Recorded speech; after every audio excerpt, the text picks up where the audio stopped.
Good evening, and thank you for joining us for the first NATS chat in 2025. I'm Kari Ragan, the moderator and co-host of NATS Chats, and I'm thrilled tonight to be here with these wonderful people to talk about Brazilian and Portuguese song, repertoire, pedagogy, and diction. My co-host tonight is Carolina Botero, and we are joined by Luciano Simões Silva and Juliana Franco. Thank you for being here. I did okay with the slight nasalience, Luciano. I tried. Wonderful. You did wonderful. See, they're very generous. You can tell already. So we have to begin by thanking Inside View Press, the sponsor of our NATS chats again this year. And new from Inside View Press this year is Musical Theater Voice Pedagogy by Chris Arneson and Kirsten Brown. Unique in the literature, this book focuses on the techniques and demands of the varied world of music theater, primarily focusing on assisting teachers. If you are classically trained and have now found yourself working with theater singers, this book is for you. It's $45 at voxped.com or $50 on Amazon. So thank you again, Scott McCoy and Inside View Press for your sponsorship. And with that, let's begin. And Juliana and Luciano, I would love for you just to introduce yourselves to our registrants tonight in the way of both pedagogical and cultural context. What has brought us to this moment? Juliana, would you like to start? Absolutely. First, I would like to thank you so much for the opportunity to be here. It's wonderful to be able to discuss and talk about something that I'm so passionate about. I'm Brazilian, and I dedicate my research for over, I don't even know how many years, over 15, 20 years to the diction of Brazilian Portuguese and Brazilian art song. So although I lived in the US for over 23 years, I always include Brazilian repertoire in my recitals and concerts worldwide. I'm very passionate about our culture and our music, and that's why I'm very honored to be here tonight to be able to share a little bit with you. So to talk about me a little bit, I've been singing, a professional singer for a long time. I have a DMA in vocal pedagogy from University of Maryland, so that's my background. I studied under Martha Randall over there. I have a master's in opera performance. I've been presenting, as I said, in this topic, diction for Brazilian Portuguese diction in conferences worldwide, at ICVT, in Vienna, at 𝗂𝘂𝗀𝘂, at NATS. So I really love this. Recently, Luciano and I presented at the PEVOC in Spain about singing crossover, crossover singing, because we're both classically trained, but then I also work for voiceover. I'm a voiceover artist in Brazil for Disney and other studios. So I've been doing voiceover work for over 30 years. So I do also work a little bit on both sides. We have a little bit of flexibility with that. I dedicated a lot of my studies in pedagogy for that too, and how to do that, how to bridge both worlds. And I love to study, and I love that. I'm very passionate about NATS, about being here with you guys, looking forward to my research with Luciano in the future. We have a few good things coming up soon, right, Lu? And we're going to be together at ICVT in Toronto presenting about Brazilian art songs. So I hope to see you all there. That was a great segue, Juliana. You beat me to it. I was going to say we'll all be together in Toronto, July 31st to August 3rd. I'm so looking forward to that event. Yeah, it's going to be wonderful. I'm really looking forward to it too. And you are joining us today from Rio. I'm from, yes. So, I have really the Brazilian background right here, straight from Rio, directly to you. And Luciano, bless his heart, is joining us. I did not know this, from Germany. So it is 1 a.m. there. So yes. Just a huge thank yous. I can't believe you said yes to me without saying, by the way.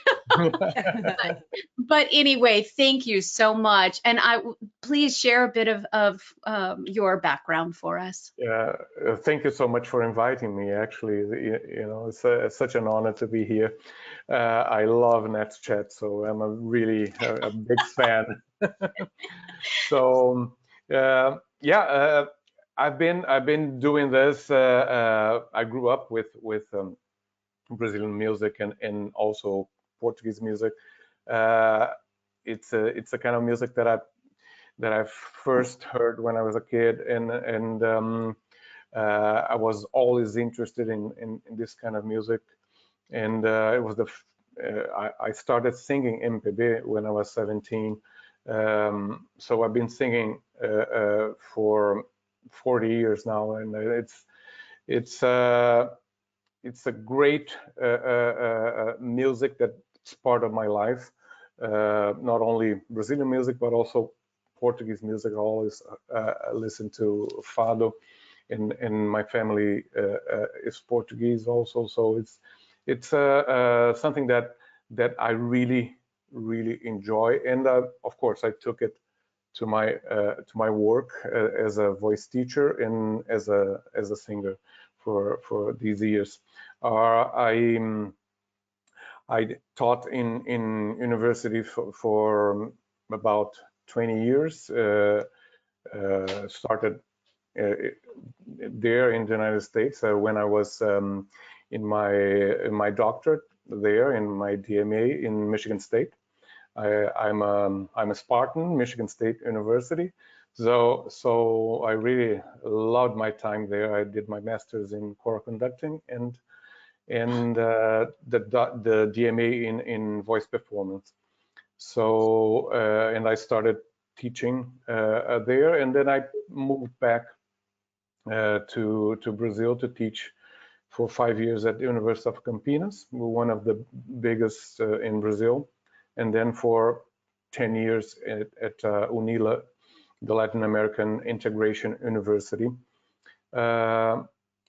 until 2023. And then I moved to Germany, of all places, and I have my voice studio here in Germany now, and I work privately here. I moved here because of my wife. She's an opera singer here in Germany, and now it's a totally different life than I used to have. Anyway, it's so great to be able to talk a little bit about this music that is just my life's passion. I worked a lot with crossover, you know, including the research that we do together with Juliana, crossover singing. But since I always sung pop music and classical music, crossover is just natural for me. So it was great to try to transform it in a methodology of, you know, vocal pedagogy that was really researched. So that's it. Yeah. Thank you. That's so wonderful. Thank you so much. And Carolina, I didn't prepare you, but I invited Carolina to be a co-host with me. Full disclosure, and Carolina will also be in Toronto giving a recital. She was one of our selected recitalists. So we're looking forward to that. But Carolina and I know each other from our time together at the University of Washington, where she earned her doctorate, well, when I was a professor there. And so I know her, a bit of her background, and I invited her to co-host. Carolina, would you like to introduce yourself for a moment? Yes, so my name is Carolina Botero, and I actually got my undergraduate at Catholic University in DC. And then subsequently, I got my master's in Houston and University of St. Thomas. And then finally, I got my doctorate at University of Washington, and just a few years ago. My specialty has been heavily on Latin American music and Spanish art song. And one of my dissertations was based on demystifying some of the Spanish art song that was underrepresented. In that dissertation. But luckily enough, because back home my father dealt with mostly Brazilian Portuguese businessmen, I heard it all the time. So I had a very early exposure to the language because of because of that. And so I've always heard Brazilian Portuguese in my home spoken a lot. So I remember a lot of the sounds because of that. So I have a sort of a close relationship with the language because of that. So. Well, thank you for being here to be my wing person. I appreciate it. I'm going to need you here in the next little bit. Well, let's dive into our topic at hand. And we have outlined both this idea of Brazilian vocal music and Portuguese vocal music and some overviews. So dive in and take it away. Introduce us a bit to these two musics that we're talking about and how they interact as well, of course. I think that sorry to Ju, come in whenever you want to. No, just let's do it this way. So we'll collaborate together, you know, because we both know very well the subject. So I'll complement whatever, you know, I'll just keep going like this. It's fine. Please start. So I think that the best way to introduce this music is through history. Of course, Brazil was a colony of Portugal until 1822, and popular music in Brazil and classical music at the time, at the end of the 18th century, they were part of the Portuguese culture. So when we think about, for example, modinha or lundu or fado,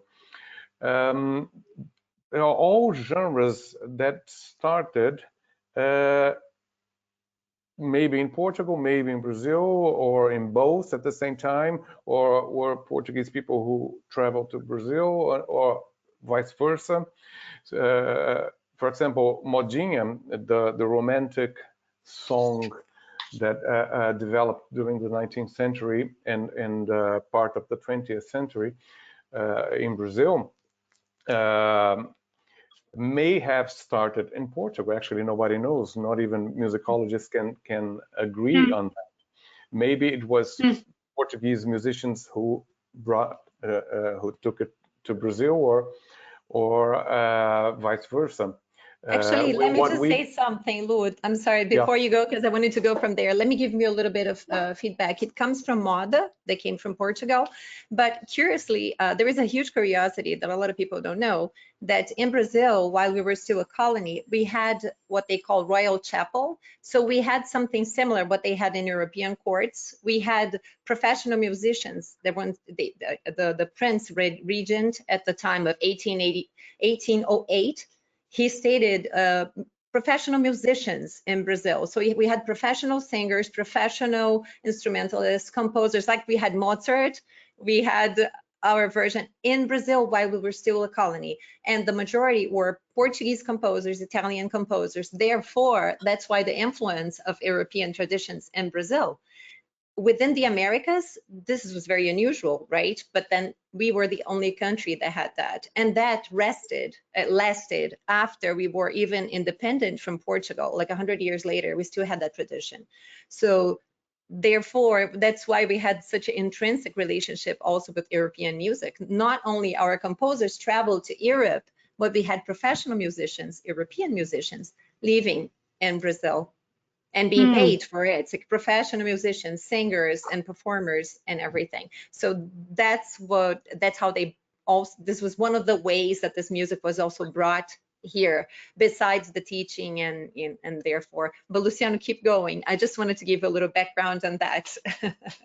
Oh yeah, you're totally right. I was saying that actually it's very interesting to talk about modinha, and it comes from moda.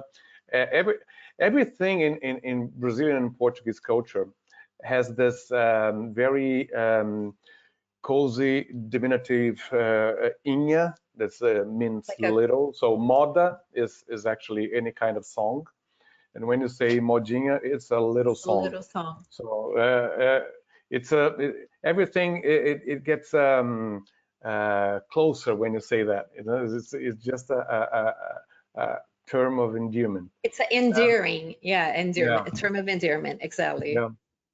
So It's a lyrical song that developed in Brazil, both in Brazil and in Portugal. In Brazil, it took 2 ways. It went to the nobility and bourgeoisie as a more Italianate kind of song with classical singers performing and all that, and also and performed accompanied by piano, and also through the Brazilian countryside, performed accompanied by acoustic guitar, and it became a very a type of popular song also. So it popular song and classical song developed from the same type of song. And then so when we get to the 20th century, that we have the Brazilian art song and also the popular song in MPB and bossa nova. Actually, there are a lot of things that we can cross and link between these genres. So it's very it's very, so for you to understand Brazilian art song, it's very important to understand Brazilian popular music.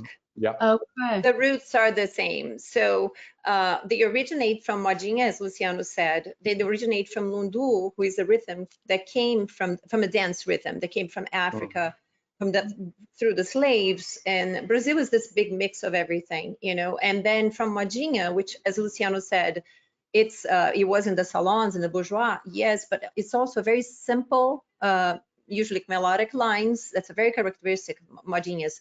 Simple lyrics about love and longing for a lost love, and simple accompaniments. So it's very heartfelt, but very simple, you know. From modinha, we had 2, and then you go, that's the roots of art song. They were the basics for what we call serestas e choros. You know, serestas, it's also same thing. The seresteiros were those, they were like trovadores, you know, they played the guitars, they talk about like, serenade music, right? Seresta serenade music, which is very similar to choro, but the serestas are a bit slower. This was street musicians. They would be found playing. That's why I was saying something about Bohemians. They were playing at night on the streets. Villa-Lobos, one of our main composers known worldwide, wrote lots of serestas because he was here in Rio walking around the streets and getting inspiration by choros and by serestas. A lot of his songs are named serestas, and he has a series of songs, right? Luciano studied a little bit about this. He can talk about that a little bit more. And choros too has big, Villa-Lobos has the choros, the big orchestral choruses pieces based on these rhythms and themes from Brazilian music. So it's very intrinsic, you know, it's all kind of mixed together. We have in Brazilian art song, we have huge influence from bossa nova because they have very, the harmonic progressions, the rhythms, a lot of time influence a lot of the music too. So, you know, Tom Jobim, The Girl from Ipanema, you see that in Brazilian art song. So it's very interesting how it's a fine line between the two. Interesting. Right. I'm going to be the parenthesis. Every time Luciano says something, I'm going to just kind of add a little bit to what he's saying. Luciano, carry on, and then I'll just come with the curiosities. About Yeah. I'll compliment, and I'll keep on adding to what he's saying. Carolina, if you think that's it. question. Yeah, I think that's it. I don't know if Carolina wants to. Yes, I was kind of interested in knowing a little bit about, even talking about the origins of the art song. Like, I know that there was quite a bit of an influence on 2 schools of thought, which was a universalist idea and a nationalist idea, right? So I was sort of interested in knowing in terms of how that comes in how influential has that been for the evolution of Brazilian art song. Do you see more of a nationalist view now in the music, or is it so sort of finding out where does that stand with Brazilian art song right now? So do you want me to say something, Lulu, about this? Universalist, I nothing. There are two trends of like in Brazilian music, right? So universalist, that comes with this European influence. It's considered traditional music. So as we were saying before, a lot of composers from we're talking about, as you said, 19th century, 20th century, studied in Europe or had the influence of these composers that were here. So they composed songs based on the traditions of European music, like based on what was lied, chanson, whatever that is. And then later on, with the movement of nationalism, you're talking about politics there, then it started the tradition of writing music inspired by folklore and the rhythms and the dances, and then taking really a tradition of that. What I see, if you ask me, in the 21st century, I sing a lot of contemporary music, Luciano too. His research is about 20th century music, in 21st century. You still see both here. We have very, I don't think it's so distinct. I think it's kind of mixed together. So if you ask me what is Brazilian art song, it's mixed together. It's very mixed together, you know? Yeah, so there are some of the modinhas, if you go back, the first person was like 𝗚𝘂𝗀𝘀𝘁𝘀. It's impossible to talk about Brazilian art song and not talk about him, because he was the first one, and he's considered the father of Brazilian art song, because he was the one who came back from Europe. He was just in touch with all this nationalist movement over there, and then he insisted that we should sing in Portuguese and start composing in Portuguese. Before Who him, is that again? Juliana, say that name again. 𝗚𝘂𝗀𝘀𝘁𝘀. I can Will you put it in that? Yeah, into the entire audience, and then we can all see it. He was a composer in the late 19th century Brazil. Really defended singing in Portuguese, in art song. At the time, everything was either in French or Italian. And he also composed in using lyrics in Italian and French and German. But the majority in Portuguese, different from other composers prior to him.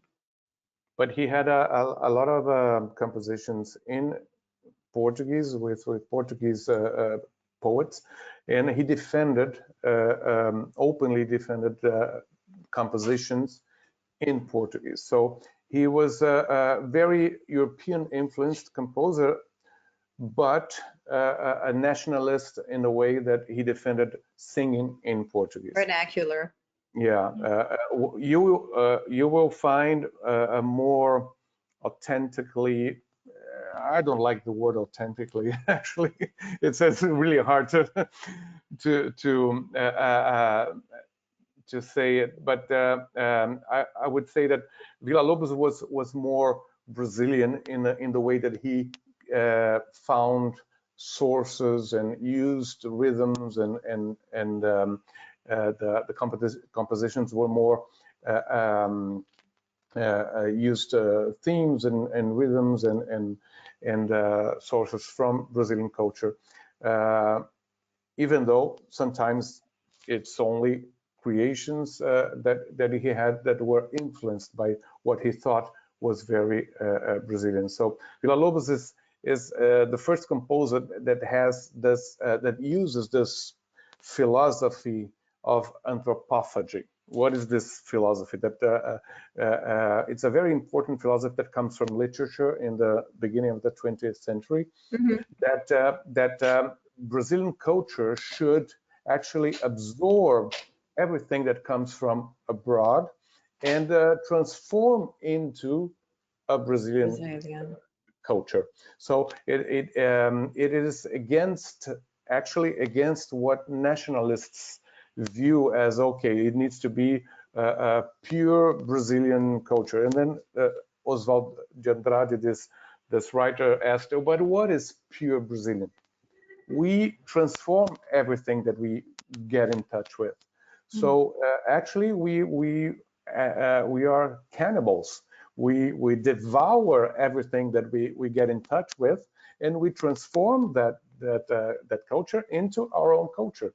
So he created this philosophy of anthropophagy that later will be used by 𝗚𝘂𝗀𝘁𝘀 in the by 60s. Caetano Veloso Yeah, in the and 60s. Gilberto Gil in the 60s. That I think it's the best philosophy to describe Brazilian music, because we have so many influences, but actually we use those influences to create our own culture and music. So the nice thing about this, I'm so sorry, do you want to say something? I was just going to say, I love learning about, I mean, that was my favorite part of the musicology courses all through college, right? It wasn't only learning about the music of those particular cultures, but what makes that, what influences from the culture informed the music. I just love that. Keep going, Juliana. No, the main thing is like Villa-Lobos studied in France for a lot of years, and he also had a phase of his composition. There are 3 phases in Villa-Lobos' compositional life. I'm not a specialist, but I'm passionate about my culture and my music. That's why I know, so I'm not going to really talk as much. But then he has a whole, there are some of his pieces that you can believe they're very contemporary and difficult. He also wrote pieces in French and very, you know, as difficult and but he at the same time he wrote beautiful melodies with a little touch of Brazil. So he was really a master. He was very curious about, as I said, the street musicians and this and that. But we also had, after Nepomuceno, remember, we are just breaking from a tradition of European music. So he was already a little avant-garde because he was writing in Portuguese and other people. So, you know, prosody, I'm talking about the diction point of view. It's not the ideal sometimes in some of his songs. You have to move the accent, the stress of the words, because he didn't set it as well. And then you have composers that came after him or contemporaries, they're setting the words a little bit better and venturing. So we also have other composers, Villa-Lobos is incredible, that explored like the myths and the legends of the Amazon River. So Brazil is a huge country, you know, we have so many rhythms, as I said, a lot of patterns, dance patterns that came from everywhere. We have different rhythms that you're going to find that are identified as Brazilian songs. If you have the jongo, if you do the ta-ta, ta-ta-ta, ta-ta, it's a rhythm you find in all Brazilian music, art song, even if it's slow or ta-ta, ta-ta, ta-ta, ta-ta. Everybody knows us, well, us classical singers, azulão, right? Then you sing vai azulão, azulão com ponto. I'm doing it faster, but it's the jongo. This is a dance pattern. Yeah. You know, we have the caterete, we have the lundu itself. So we have these composers then starting to kind of experiment with this, bringing then within the modinhas, because that's the core of Brazilian art song. This little, it's like seasoning. They start seasoning it with all that. Villa-Lobos is definitely a master of it all. It's wonderful. And I'm very happy to see after Villa-Lobos, we got so many great composers, and now, and also female Brazilian composers. That's what I've been researching more and more, and bring it up, you know. So we have lots and lots to offer. I think that one thing that Carolina may have touched in when she asked about these 2 sides of Brazilian art song is this dichotomy that began during Villa-Lobos' life. There were 2 camps in Brazilian music. The one was nationalistic music. The leader was Camargo Guarnieri, a very great composer, but a very nationalistic composer that wanted only to use only Brazilian themes and music that was influenced by Brazilian culture. And there was another camp that was influenced by the work of 𝗵𝘂𝗀𝘁𝘀𝘁, a German pedagogue and composer who migrated to Brazil and started a 12-tone school there. So a lot of composers started using 12-tone to compose and composing 12-tone music and atonal music also. And it created these two sides in classical music during Villa-Lobos' time, but it was the 40s and 50s mostly. But it's very interesting that 𝗚𝘂𝗀𝘀𝘁𝘀 is the composer that I researched for my DMA. He told me that when he was starting composing, people told him that, oh, you have to choose.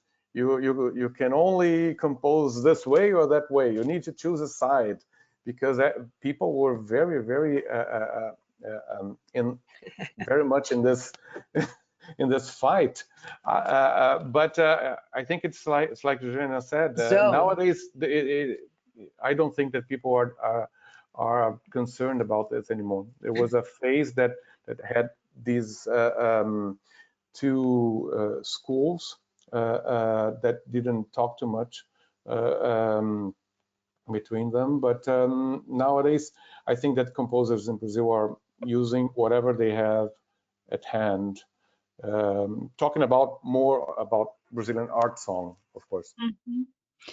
Let's take a moment. There's some wonderful questions coming in. Let me see where do I want to start? Well, there's a couple questions that we won't be able to answer tonight, but for example, somebody would love to go down a rabbit hole for each of those rhythms you were just discussing. Could you accumulate a terms list for this session?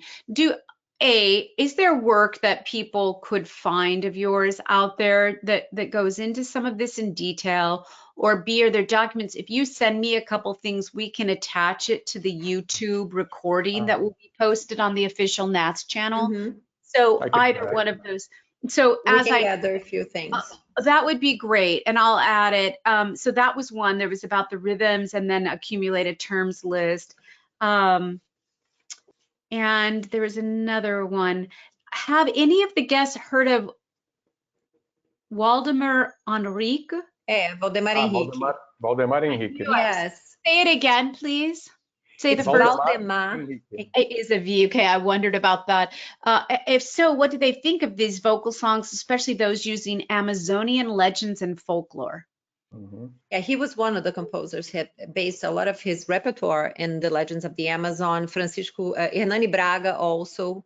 Luke, who wrote 𝗚𝘂𝗀𝘀𝘁𝘀? It was Waldemar Henrique. Yeah.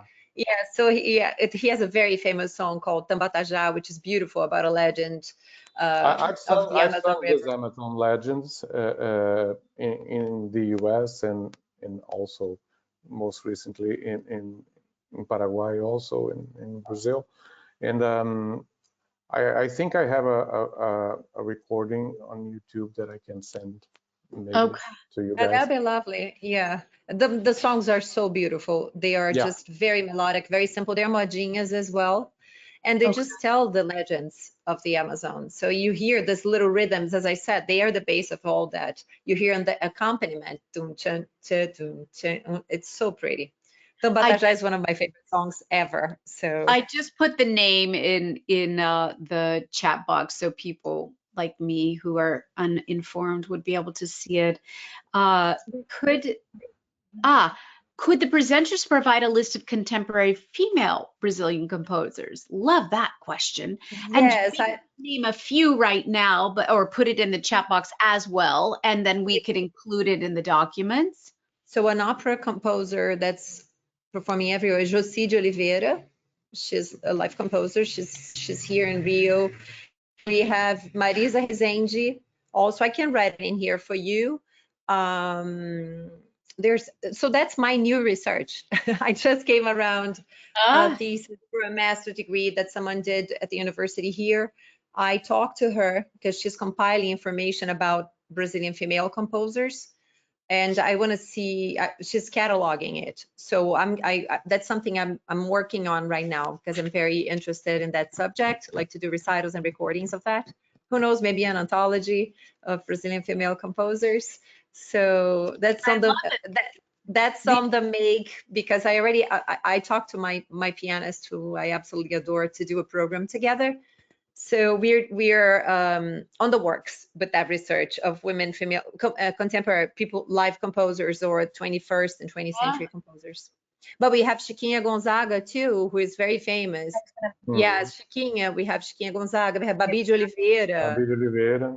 Also, yes, it's just I'm just trying to think of names, but I can definitely send you a list. And this is part of my research. Who knows? Maybe an article will come out of this with the recording. Well, because I'm for the near future. These questions coming in and tell us people are hungry, right, for this. Somebody else provide a list of Brazilian songs from beginner to advanced students. Now, we're not going to go through all that tonight, but if there was a small list that you could send to me, we could post also. But would you maybe name just a couple songs in the beginning and a couple more advanced that people could look up tonight? Do you want to say something, Lu? Francisco Mignoni has a canção. We have a lot of one song that for a beginner that is very nice that you already mentioned, Azulão. Azulão. Yeah. Actually, there is Azulão from by Camargo Guarnieri also. Yeah, but then very interesting for a beginner. Jaime Valley also has Azulão. This is a text by Manuel Bandeira, very famous. Yeah. Very famous. And there's two Azulões. No, three actually. There are three. Yeah. So we have the three songs called Azulão. They are very good. Very popular bird. It's the bluebird. The bluebird is very popular in Brazil. It's about a longing of a lost love that's far away, and the person asks the bluebird to go tell the beloved one that they're gonna be okay without them. You know, no, never mind. Don't say anything. At first you say, tell them I love them, I miss them. And you know what, bluebird, don't say anything. Never mind. That's basically it. Brazilian music also, art song, has a lot of cradle songs. Yeah, the Brazilian art song anthology by Flávio de Mello. Yeah, I know Flávio and 𝗂𝘁𝗀𝘁𝘀 too. Yeah, I have that anthology, so I'm always looking through it. Yes, so I have a good friend. I know Flávio and 𝗂𝘂𝗁𝘁𝗀𝘁 too, which is it's a very nice work that they did. But yeah, we'll think about this list and send it to you too, of maybe suggesting. I have a list in my DMA, my dissertation. I have a little list. We can put something together. Luciano and I are doing this kind of work now. You know, this is our research for the following, hopefully for next year or so. Is there a book out there of this music though, like the 26 Time Song Arias that we're still, I still love them. I have to tell you.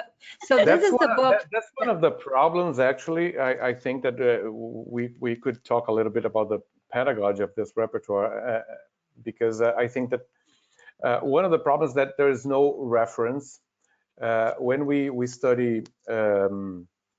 What I mean by there's no reference is that when we study French melody or German lied, you have to sing in Hochdeutsch, and this is the repertoire, and this is how you do things. And in Brazilian art song, we don't have that yet. What we have is people like Juliana and me, who are Brazilians who studied in the US and did research about this repertoire for many years, and we have our conclusions and our DMA dissertations, and we have a material that we can share, but it is not something that okay, this is the final word about something. So there are many singers and teachers like us who are doing this kind of work, but sometimes and Juliana can talk a little bit more about that, because sometimes, for example, when we talk about diction, how to sing in Brazilian Portuguese, these works don't agree among them. So in part because we have many accents in Brazil, in part because people are doing the work in separate places and don't talk to each other. and there is no official reference for diction, even though we have a very good one that was published in the Journal of Singing. Journal of Singing. We can. We'll send the link for that too. Yeah, we can send it to you. Most people don't know that we have a Brazilian standard IPA. We have a Brazilian official IPA for standard pronunciation, and this was voted by professionals and everything. So a lot of people don't know that. Unfortunately, we don't have a resource. My book has to come out. It's been on the make for a few years now. I have an article published on the proceedings for ICVT, the Vienna one. I presented on singing in Brazilian Portuguese, and I wrote an article. It's in the NATS website if one wants to know. It's focused more on the pitfalls, but it gives you an introduction, an overview of the language and pitfalls for non-native speakers. That's one of the topics I talk about. I give lectures about, but we have no book. So the best things we have are really the article, as Luciano mentioned, at Journal of Singing. Hopefully we will have this book soon, and Luciano and I are working on for the Brazilian art song. We are working on writing an article together. Every time that some of us write a DMA dissertation, for example, in my own dissertation, I wrote, tips and suggestions of how you can sing this repertoire. It was specifically the repertoire by 𝗚𝘂𝗀𝘀𝘁𝘀, who is a great art song composer in Brazil. But we talk about how to pronounce, to sing in Brazilian words and an overview of diction. But as I said, it's not official. And I don't know if that's even possible. I'm not saying that is a goal to have something official. I think it's good that we have many different opinions. But we need more talking. We need more conversation. That's well, I'm glad that we're starting here today as well. There's a few wonderful questions coming in. I particularly like this. Can you touch briefly on African folk motifs mythology embedded in Brazilian culture as related to music? Example, this person has been learning about an African deity goddess of the sea, 𝗏𝘂𝗂𝗏, 𝗏𝘂𝗏𝗏. Thank you. Yes. Yes. So you touched on that briefly earlier, Luciano, I thought, but let's go back to this question. Yeah, there is a huge influence of African culture in Brazil. The popular music in the 18th century, with all the dances and all the rhythms that people were performing at that time, they all came from the slaves that were in Brazil at the time, that were brought to Brazil. And this music influenced everything. So from fado to samba, everything was in some way influenced by those rhythms and those dances that came that were brought by African slaves. And it's very interesting to people don't know that, but the most typical Portuguese song, which is fado, actually originated in Brazil. Fado was originally a dance in Brazil, and it began to be performed on stage, and that was taken to Lisbon, and people started to dance, and then they took the percussion out and start only to sing this music. So the history of fado is very connected to Brazil, as any other style that you can think of at that time. Yeah, we also have some of the songs in Portuguese too. Sometimes we use some of the composers, like Hernani Braga wrote the 5 songs from the northeast of Brazil, where he uses the language. He uses Yoruba language. So one of the songs you can't even pronounce. It's not Portuguese. It's an African language. So we have to study that.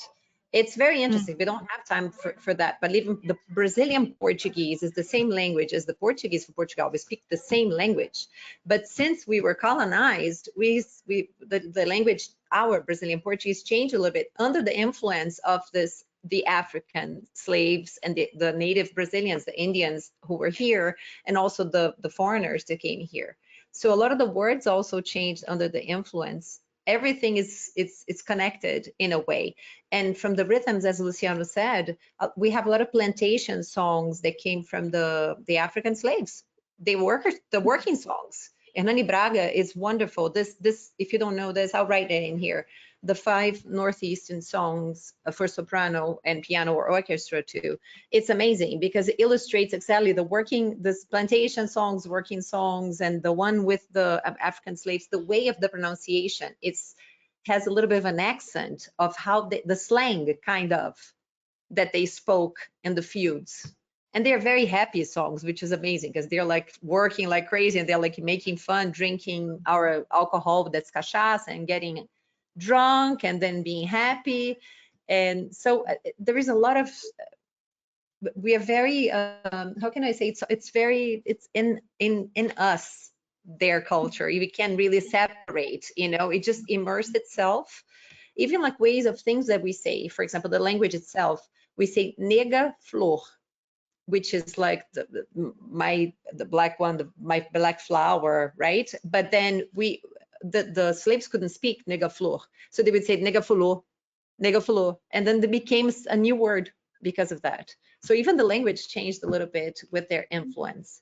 So it's one thing. It's a topic that you can talk forever about. Yeah, because it's not only in art song, but also in popular music. Yeah, so that's what I said. You can't quite separate. Popular music also, you cannot separate because it's it's samba, bossa nova, all kinds of popular music in Brazil were influenced. Yeah, you mentioned because you brought up the fado earlier. I was just really interested in there was such a influence on the saudade in the fado, like, and it was so heavy at the time, the influence of that. And I just kind of wanted to know a little bit more about how that sort of trickled down into the fado, because that was sort of one of the main things that happened in Portugal at the time with the saudade influence. Jade, sorry. Yeah, this is so important to talk about, and thank you for asking that, because it's really I think that's a very big characteristic of Brazilian and Portuguese culture is this feeling of saudade.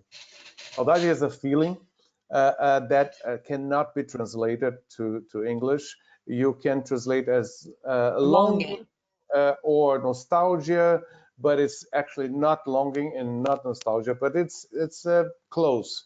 But saudade comes with a lot of pain.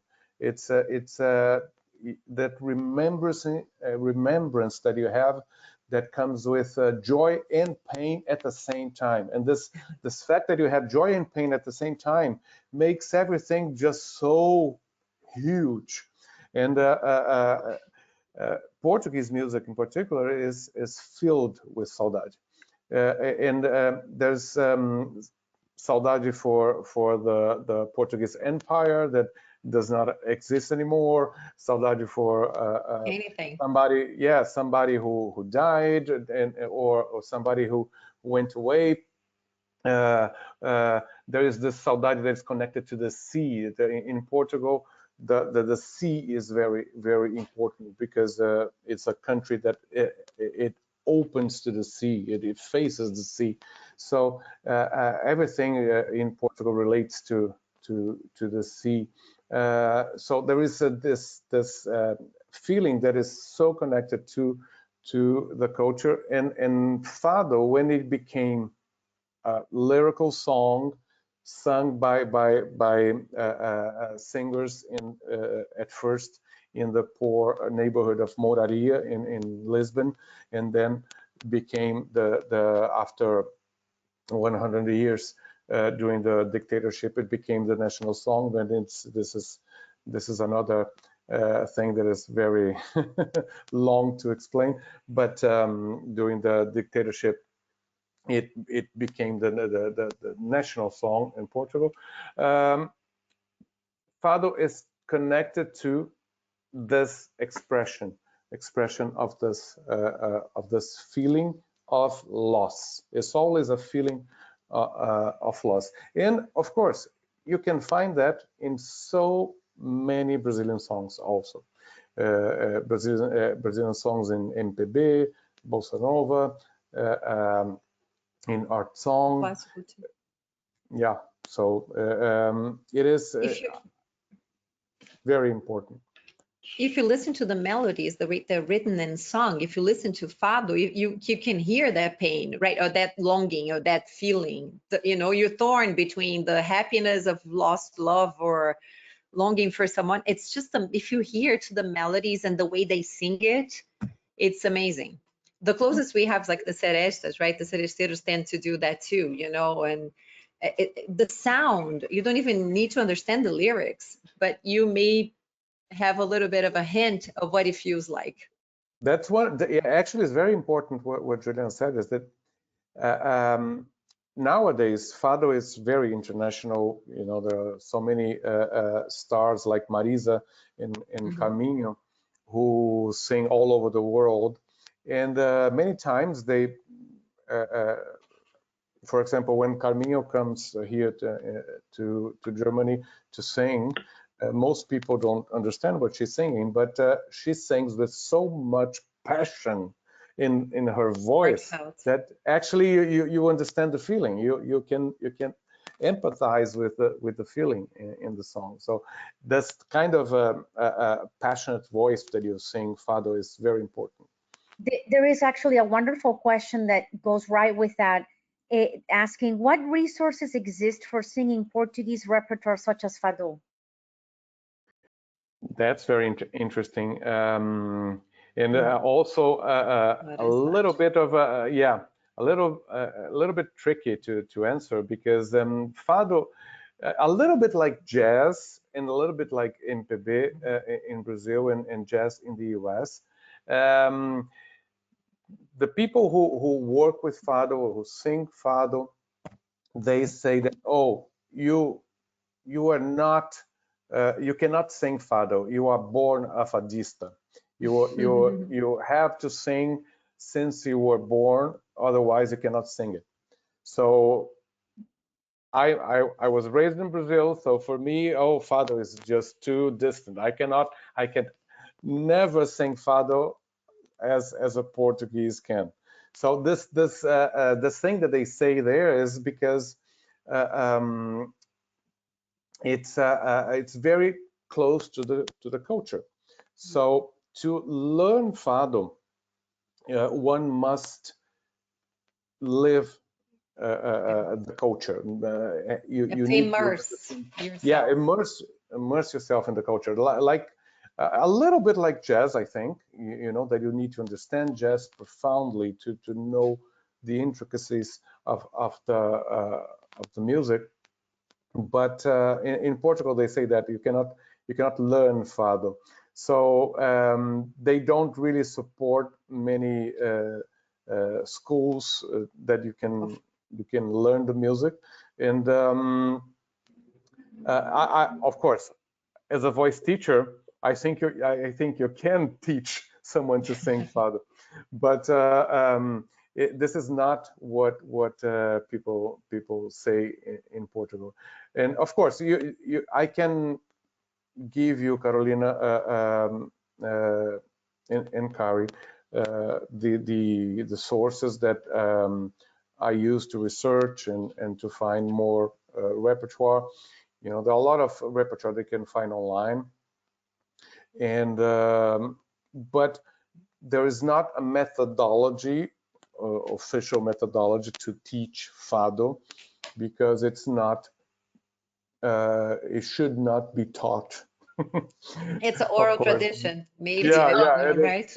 it's I a, think yeah, also it's a world heritage also. it's also, there's so much history there, so much like the Renascença Portuguesa. There is so much of that if it's not understood from the historical viewpoint and what it represented back then, it's I totally understand that. Yep. It's like It's some something. justice. You need to understand the whole package. It's not only that song. Yeah, and of course you can sing a song. You know, you listen to the song. Oh, I like it. I want to sing that. I'm not against that. On the contrary, it's just that like I think that like any other style, you need to sing well that style. You need really to understand the history of it and the passion that is involved, and how you can use the voice and sing the contour of the melody in a way that really brings the whole package. Someone, I don't think you've answered this, forgive me if you have, but Kurt Alexander Zeller asks, it was mentioned that there's a standardized IPA transcription for the Brazilian Portuguese. Is there also a standard for Lusitanian or European Portuguese, which to his ears is very different from the Brazilian Portuguese? So, you know, I have the book, the only one I'm aware of, the IPA, not really, is a resource I use when I did research. I'm not a specialist in European Portuguese, very much the contrary, but then when I speak about Brazilian Portuguese, I compare both, so I can tell the differences. They mostly are in stress and accent. The language is still the same, and also some vocabulary. We have some words there, they have different meanings, but mostly is the accent. So they use it, they drop a lot of the unstressed vowels as we say they, and then we are very melodic. They tend to be more accent, like it's more like the way they. I'm not mocking Portuguese people, very much the contrary, but we speak very melodically. So if you say I'm gonna pay something, for example, in Portuguese, eu vou pagar something, and then they say pagar. They drop the a sound, you know, or they use a schwa. In sung Portuguese, we don't use the schwa. And sometimes if you're doing like speech, sometimes they use the schwa, but for sung Brazilian Portuguese, we don't use the schwa.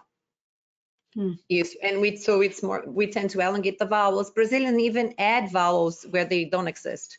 We use the epenthesis a lot of the time. So it's really hard if you're non-Brazilian, non-native speaker, and you get IPA transcription, you find a vowel that's not there. It's like, well, what's that sound I hear? And it's not written in the word. How do I know? So that's this is part of what I do in my lectures, talking about the pitfalls from native speakers. But the main difference between, again, going back to the European Portuguese, I think it's really the way they stress the words. It's more it's more like this, and they tend to drop the unstressed vowels a lot of the times. Okay. And as I said, vocabulary, it's very interesting because it can mean something very different sometimes. It's not a lot, but some of the words can be very different meaning. They're said the same way, but they mean something different. Well, you can certainly tell that this is a very hot topic. I love how much interest we've had tonight. Carolina, before I wrap it up, is there any burning question from you that you think our audience would be? Not to put you. Yeah, no, my only last question would be about incorporating the repertoire, like nowadays, how we can do more of that awareness, like in the standard curriculum. Like I would love like some ideas that you can tell us about that, because that's like the thing. So how do we spread this more? How do we get it to know and be known more? Yeah, that's a question that I question myself all the time, because I promote this music and I teach this music, so I'm always looking for ways that I can have this music in the curriculum, or having more people singing this music, not only Brazilian art song, but Brazilian popular song and Portuguese-sung. And what I tend to do many times is to find bridges. For example, if I'm going to teach Brazilian popular music, like bossa nova or MPB, I find the natural bridge with jazz music or popular music or pop music. Okay, this is also a song with this is the form of the song, and this is the structure of the song, and you can do this and that. Okay, in terms of how you sing the song, the voice is not really that different from a pop voice, and all that. And of course, bossa nova has particularities that we need to pay attention to. And I'm always trying to bring to build bridges with styles that are well known, like jazz. The same for fado. There is so much fado music that can be understood as a more popular style that has this. Okay, this is not actually pure fado. This is more pop. Nowadays, you can find many fado songs that are more like a pop song, not so much pure traditional. When I say pure, it's more traditional fado. And then you can start there as a pop song. So I try to find ways that we can bring together. Art song, the same thing. You know, the art song is an art song, is a form that has 300 years history, and we can approximate art songs from we have art songs from Brazil, from Portugal, from Spain, from Mexico, and okay, they all have something in common: voice and piano and a composer and a published music.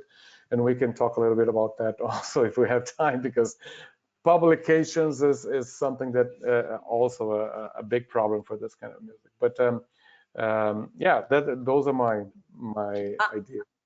I would like to ask people to think a little bit outside the box, because they relate Brazilian music to either Tom Jobim and bossa nova. There's more to Brazilian music in the popular side of it, and beyond Villa-Lobos, we have other composers as well. So be open to explore the repertoire. There is way more beyond. Villa-Lobos is wonderful, I'm not saying, but if you find recordings, it's only Villa-Lobos. There's so many other composers that are great. It's unfortunate that we don't have resources as many resources available. I'll be happy to and glad to share with you guys. That would be great. I'm sure I can say this, but both Luciano and I are available, and please reach out to us. We'll be glad and very happy to help you introduce this. If you have a school, if you're in academia, or if you have your private studio, if you need suggestions, we'll be happy to help you. I'll be happy to help you with the diction. This is something I've been studying for a long time, and especially on the point of view of teaching it to non-native speakers. So don't be, what motivated me to study diction and to teach this for non-native speakers was exactly every time I sang in recitals, people would come to me afterwards. I love this music, it's wonderful, but it sounds like Russian, sounds like Italian, sounds like French. Do you think I can sing in it? So people get the kind of setback. It's a little bit of a setback because they get intrigued by the language and discouraged sometimes. It's not that hard. So if you're passionate, if you love it, reach out to us, and open your minds to research a little bit and listen to different composers. There is a lot out there, and we'll be happy And we are happy to be here too. Thank you so much for letting us be here talking a little bit about this. And please reach out. We'll be happy to help you. I love this, and my brain is on fire with somebody suggested that, you know, the So You Want to Sing series with NATS, you know, can evolve, and that would be really that'd be amazing. And NATS is the perfect organization for those teachers who are NATS members that are in academia who are tired. I shouldn't say that, because I love the traditions of lieder and melody and Spanish art song, but are looking to evolve in this day and age. And so NATS is a great organization. So it's how do we get word out to academic teachers that we have people that are knowledgeable and willing to share these ideas. One thought too, we should talk to Alan and Kevin Wilson about this, is a pre-workshop, you know, the 4-hour pre-conference workshops at our national workshop. This would be a perfect one, I can tell from the interest.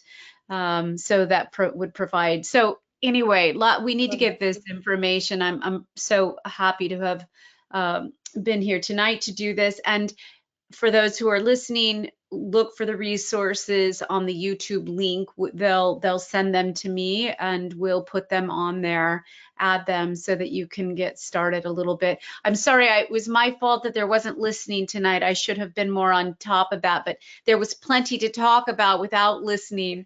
But I could see there could be a musicology series where you listen and tell the history. And anyway, I cannot thank you for being here, and I look forward to all of you sharing some of this in Toronto, and I hope people who are listening will join us this July 31st to August 3rd in Toronto. I happen to be the program chair, and we had such extraordinary abstracts submitted, 350.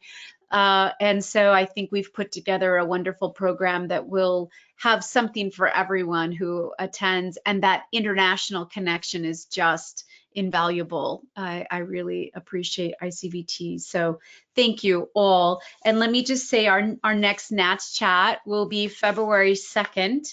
We are going to talk about student-centered voice pedagogy, learning how to work with your students. And I will be having a conversation with Jean Goffey-Finn on February 2nd. So I hope you will all join us for that as well. Thank you, everyone, so much for your time tonight and expertise. The generosity oozes through, Juliana and Luciano. Thank you. Thank you so much. Thank you. Thank you for having us. Yes. Wonderful. Carolina, thank you. Thank you. Thank you, Carolina. Thank you as well. Good night, everyone. Good night. Bye-bye. Bye.